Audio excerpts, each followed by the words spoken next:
그리고 말 바꾸기 16번째는 중립국 스웨덴의 조사 결과 동의 여부는 스웨덴에서는 중립국 조사단이 모두 동의했다고 국방부는 주장을 했지만 스웨덴은 조사한 부분에 대해서만 동의한다라고 지목을 하고 있습니다. 그리고 천안함 보고서 공개 여부에 대한 말 바꾸기, 뭐 홈페이지를 공개하겠다, 6월 말에 나온다, 8월 말 나온다, 8월 중 나온다다가 9월 돼서야 천안함 보고서를 공개했다라는 그런 내용, 뭐 그게 중요한 건 아니겠습니다만은, 또 생존 장병 13일간 합숙된 것은 처음에는 이함대 사령부에서 자유롭게 치유를 받으면서 자유롭게 생활하고 있다라고 발표를 했는데, 그 다음에는 5월 24일부터 6월 5일까지 2주 동안 심리적 안정회복 등을 목적으로 교육을 받았다고 말을 바꿨다는 내용, 뭐 그런 걸 지적을 했습니다. 마지막으로 참여연대에서 말 바꾸기 19번은 뭐냐면 TOD 동영상, 침몰 전후 상황과 관련해서 TOD 동영상은 버튼을 눌러야 녹화된다고 처음에 말을 했다가 스위치를 눌렀는데 안 찍혔다고 말을 바꾸고, 그 다음에는 자동 녹화된 TOD 동영상이 있다라고 최종적으로 다시 말을 바꿉니다. 네. TOD 동영상 부분은 반파 직후 가운데 물체, 제가 여러 차례 영상을 보여드렸지 않습니까? 그거 하나로 이제 뭐 다 설명이 되는 부분인데요. 아무튼 그것도 TOD는 백령도 서쪽에 3군데, 남쪽에 3군데에서 6군데에서 TOD를 다 촬영을 했기 때문에 지금 우리 서욱 국방장관이 천안함 TOD 영상 가지고 와 그러면은 6군데 영상이 다 존재할 겁니다.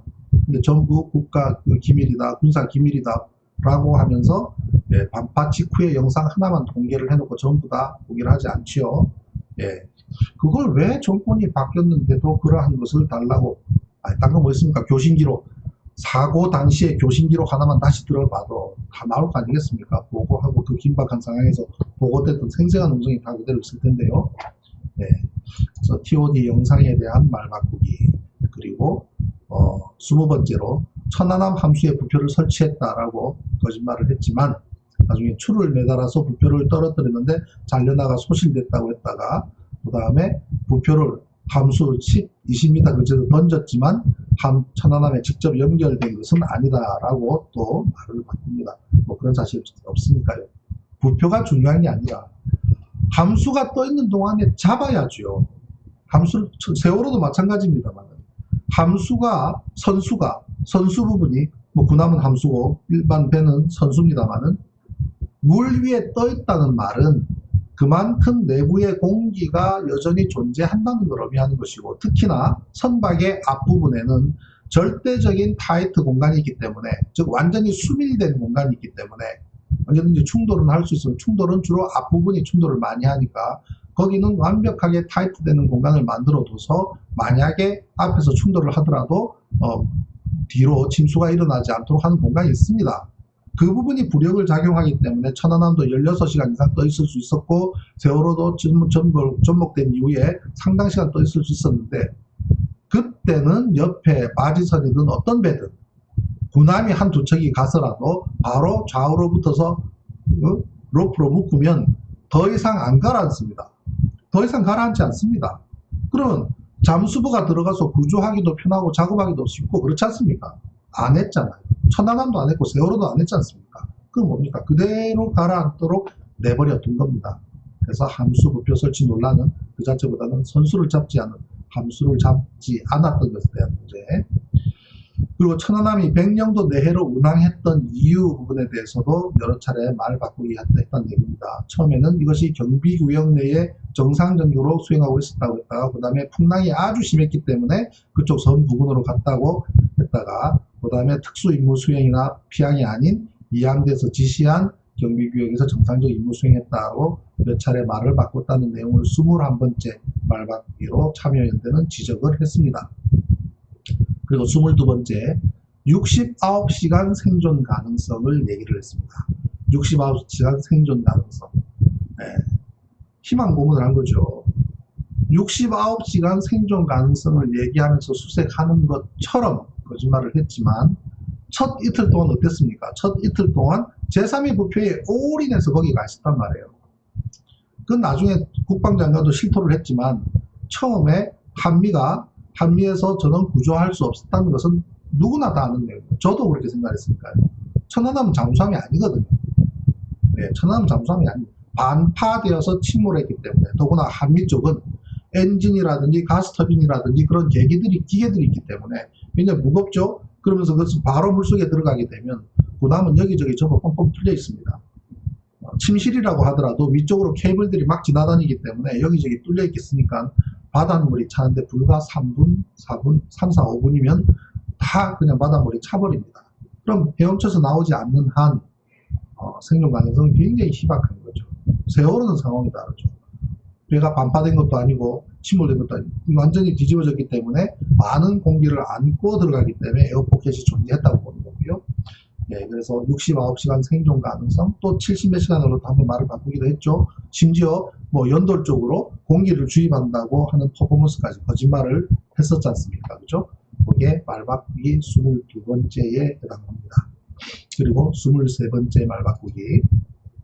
부분은 사고 발생 시각은 21시 45분에서 21시 30분으로, 그리고 21시 15분으로, 다시 21시 25분으로, 그리고 21시 22분으로 결국은 발표를 합니다.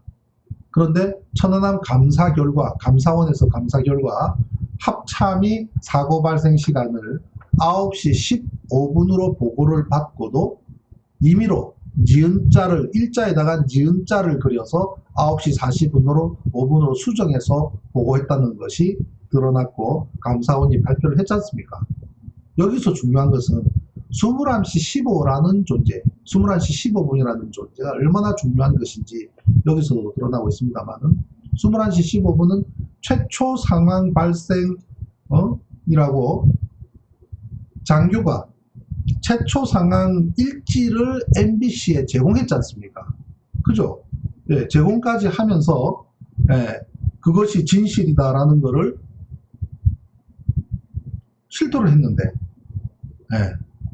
그걸 그냥 아무것도 아닌 것처럼 넘어가 버려요. 21시 25분에 지진 발초하면서 그때가 단 한 번 일어난 사고라고 했지만 그 시간 21시 22분이라고 국방부가 발표한 시간 이후에 문제라면 모르지만 그 이전에 발생한 상황에 대해서도 무시한다. 뭐 심지어 전화를 하다가 끊어졌다. 그 다음에 지금 위기 상황이 위기입니다. 라고 위급한 상황입니다. 라고 전화를 끊었다는 그런 통화했다는 기록. 오죽하면 해군 장교가 군 장교가 최초 상황 일지에 기록된 21시 15분 상황을 MBC까지 제보를 했는데 그게 11년이 지난 지금까지도 아무것도 아닌 것처럼 오고 있는 이 현실은 황당한 거예요. 그래서 21시 15분에 1에다가 니은자를 그려서 45분으로 고쳤다는 것이 감사원에서 감사 결과 나타났는데도 마치 아무것도 아닌 것처럼 그러다 보니 21시 45분이 30분이다, 15분이다, 25분이다, 22분이다 등등으로 여러 차례 말을 바꾸야만 하는 상황까지 갔던 겁니다. 이게 말 바꾸기 23번째로 참여연대가 지적을 하고 있습니다. 천안함 침몰 원인과 관련해서는 또 24번째 마지막입니다. 천안함 침몰 원인에서는 최초 좌초라고 했다가 그 다음에는 어뢰피격으로 판단된다고 했다가 뭐에 맞은 것 같음이라고 했다가 그 다음 원인 미상의 파공이라고 했다가 나중에는 파공이 아니라 절단이다. 청와대 이명박 대통령도 파공으로 보고를 받습니다. 그거는 천안함 그 사건에 대한 그 당시에 청와대 행정관이 자신의 책에도 언급을 했습니다. 청와대에서 처음으로 보고받은 것은 파공으로 보고받았다는 것을 책에도 기술을 하고 있습니다. 제 이름만 검색을 하면요 전부 좌초론만 나와요. 좌초. 난 그게 굉장히 억울합니다. 제가 처음에는 좌초 얘기도 하지도 않았는데 자기들이 좌초를 했다고 보고를 하고 이함대 사령에다가 보고를 하고 그거를 보고를 받은 전대장이 희생자 가족들 앞에서도 좌초했습니다라고 얘기를 하고 무슨 소리야라면서 뺏은 유가족분이 어디서 좌초했냐고 따지고 그러니 항해를 책임졌던 작전관 박영수 대위는 이 위치에서 좌초를 했다고 손으로 지적해주고 그거에서 옆에다가 최초 좌초라고 펜으로 쓰고 왜 그게 마치 아무것도 없는 것처럼 지금까지 흘러갈 수가 있는 거죠? 마치 아무것도 아닌 것처럼. 그러면서 계속 저한테 좌초론이라는 딱지를 붙이고 있는 겁니다. 정말 황당하기 짝이 없죠. 예. 그래서 참여연대에서 24가지 말 바꾸기. 저도 이렇게 한번 정리를 해본 적은 한 번도 없는데 아무튼 대단한 역할을 하셨습니다. 그래서 참여연대 이슈 레포트로 천안 관련 국방부 24대 말 바꾸기를 살펴봤는데요. 천안함과 관련해서는 워낙 11년 동안 방대한 자료들이 있기 때문에 말이죠. 우리 구글 검색으로 가셔가지고 어떤 내용이든 예를 들면 천안 프로펠러들 하나를 쳐서 그대로 이미지를 한번 보죠. 이미지를 놓고 보면 참 제가 깔아놓은 것도 무진장 많습니다. 예, 여기 보면 이것만 하더라도요. 좌현, 우현, 예, 이렇게 밑에 하부에 그죠? 아래쪽에 쪽 보면 뭐가 때가 묻은 것처럼 이렇게 잘렸지 않습니까? 이걸 제가 처음 보자마자 용접기로 잘랐네? 이걸 왜 용접기로 잘랐지? 제가 한번 문제를 제기를 했죠. 가만히 보니까 플라즈마 용접기로 잘랐네. 플라즈마라는 것은 굉장히 이제 화염 온도가 높아요. 온도가 높다 보니 주물로 만들어진 이 프로펠러 하단이 시커멓게 타는 겁니다. 이렇게. 그리고 반듯하게 잘렸지 않습니까? 그랬더니 국방부가 뭐라고 하냐면 아니다. 이거는 탑재하는 과정에서 부딪혀서 가판위에 부딪혀서 부러졌다고 합니다. 세상에 그 거짓말을 말이죠. 무려 8년 동안 끌고 갑니다. 8년 동안. 그리고 그 완스터 박정수 준장 그분은 법정에까지 나와서 거짓말했습니다. 똑같이 부러졌다고. 그러다가 2018년 천안함 항소심 재판부가 교체가 되고 나서 항소심 재판부가 현장 검증하러 갔을 때 그때서야 이 사람들은 지금 저로에게 지금 털고 가자 그러면서 말을 바꿉니다. 사실은 부러진 것이 아니고 이 밑을 잘라냈습니다. 그 당시에 탑재하는 과정에서 바지선 위에 탑재하는 이 블록을 잘못 준비해서 간 겁니다. 왜? 배가 반파됐기 때문에. 선체가 온전히 있을 때와 선체가 반파되고 난 이후에 한미만 탑재할 때는 각도 자체가 달라지거든요. 한미 형상이 다르기 때문에. 그럼 그에 맞게 준비해 와야 되는데 반파되기 전을 기준으로 해서 가져오다 보니 한미를 탑재하다 보니까 프로펠러가 가판 위에 닿는 문제가 발생해 버린 거예요. 그거를 제가 고스란히 분석을 다 했다는 거 아니겠습니까? 그래서 이거를 탑재하는 과정에서 프로펠러가 닿으니까 임의로 잘라버린 것이다. 이 중요한 증거물을 천안함 사고의 핵심일 수 있는 프로펠러 손상에 대한 증거물을 임의로 손상한 겁니다. 임의로 잘라낸 겁니다. 그러면서 2018년도에 용접기로 잘랐다고 실토한 겁니다. 네, 어떤 항목이든 구글로 검색을 해서 이렇게 보시면 거기에 대한 설명들이 쭉 나와 있습니다. 그래서 한 번씩 쭉 한번 보시기를 바랍니다. 오늘 제가 오랜만에 천안함 관련한 이슈를 말씀을 드렸습니다. 얼마 안 남았습니다. 저는 그렇게 생각합니다. 지금 이제 또 남북 간에 또 통신선도 개소를 했습니다만은 앞으로 또 어떻게 그에 대한 진전이 있을지는 모르지만 상대가 존재하고 거짓은 참을 이길 수가 없죠. 그죠? 거짓은 참을 이길 수 없다는 거죠. 절대 이길 수 없습니다. 또 진실이라는 것은 그 자체로서 부력을 갖고 있기 때문에 반드시 떠오른다. 그것이 가능한 좀 빨리 나왔으면 좋겠습니다. 이러한 거짓이 절대로 이길 수 없고 절대로 오래 갈 수 없다는 역사적 진실이 드러나면서 그죠? 또 우리는 또 한 단계 진보에 가리라고 생각을 합니다. 네, 그때까지 겪어야 되는 많은 시간 그리고 또 많은 고생이 아무것도 아닌 건 아니라고 생각을 합니다. 그만큼 또 우리는 또 새로운 또 역사적 기록을 하나 남기는 것이기 때문에 열심히 버티고 있습니다. 김용수님 고맙습니다. 네, 권정환님, 네, 박미수님, 네, 선아님, 네, 감사합니다. 연재님, 네, 김두현님,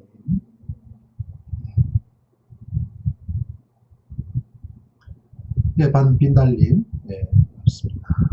오늘도 좋은 하루 되시고요. 네, 유지급이로다. 유지, 유지, UYUJI, 네, 나라님. 돈병에서 건진 도야지. 예, 예, 감사합니다. 오랜만입니다. 예, 임동규님, 반갑습니다. 홍성건님, 예, H1포 LT님, 감사합니다. 보랏빛 따르르님, 예, 국방부, 과연 전쟁 발생하면 국민이 신뢰할 수 있을지요? 글쎄요. 신라국우님, 네, 합수. 네. 참, 한미 건질 때, 중앙호라고, 이 한미 크레인, 바로 옆에 조그만 크레인이 있었습니다. 중앙호. 네, 그 배가 중앙호인데요. 어느 날 중앙호와 중앙호 선장님이 사라졌다 그래요. 그 배를 이렇게 빌려서, 이 토목공사를 하던, 그 사장 얘기입니다. 그 과장 얘기입니다. 저는 전화가 왔었어요. 어느 날 갑자기 중앙호와 선장이 사라졌는데, 보니까 천안함 한미 건지는데 가 있더라. 그리고 시간이 지나서 배는 왔는데 사람이 안 왔더라. 그리고 한참 뒤에 만나서 한잔하면서 얘기를 했더니 어딘가 갔다 또 어디 갔냐. 한미 인양한 데 갔다 왔다. 근데 왜 배는 왔는데 사람은 없냐. 한 달 동안 한남동에 보안과 관련된 기관으로 생각되는데 거기에 가서 한 달 동안 교육을 받았답니다. 그 사실을 참 법정에서 제가 증언을 한다고 증인으로 신청을 했는데 우리 재판장님께서 그 당시에 시간도 그렇고 해서 받아들이지 않으시고 다만 제가 의견서로 제출하는 걸로 그 내용을 인지하는 것으로 네, 그렇게 하겠다고 말씀을 하셔서 증인 신청은 하지는 않고 그 내용만 정리해서 제가 제출한 적이 있습니다. 자, 오늘 제가 준비한 것은 여기까지고요. 네, 국방부가 거짓말한 천안함과 관련된 24대 거짓말 말바꾸기 24대 말바꾸기 참여연대에서 발표했던 내용들을 쭉 정리를 해드렸습니다.